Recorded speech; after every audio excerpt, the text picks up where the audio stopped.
Birov shoshib ketyapti, mashinasini tez haydab ketyapti.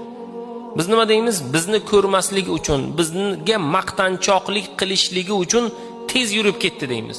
Birodar, ichida kasal farzandi bo'lishligi va shu sababdan shoshilayotganligi bo'lishligi mumkinmi? Mumkin. Agar mu'min bo'lsangiz, haqqoniy ravishda qalbingizda rahm va shafqat, qalbingizda adovat bo'lmasa, to'g'ri o'ylang birodar. Bir marosim qildingiz, bir to'y qildingiz. To'yingizda yaxshi ko'rgan birodaringiz kelmadi.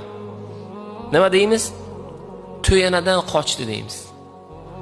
Uni bugun mansabi yoki imkoniyati ko'payganligi uchun bizning chaqirig'imizga javob bermay, bizni marosimimizga kelmadi deymiz.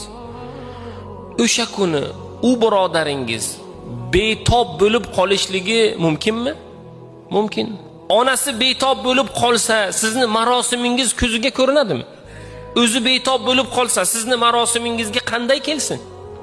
Nima uchun mu'min birodarlaringizni haqqida yaxshi gumonda bo'lmaysiz? Va shu bilan birgalikda bu jarayonni guvohi bo'lib turgan 2-chi, 3-chi, 4-chi birodarlaringiz ham sizga to'g'ri va yaxshi maslahat bermaydi. Nima uchun? Mu'min odam birodarini to'g'ri ma'noda tushunsin, har doim to'g'ri ma'noda tushunsin.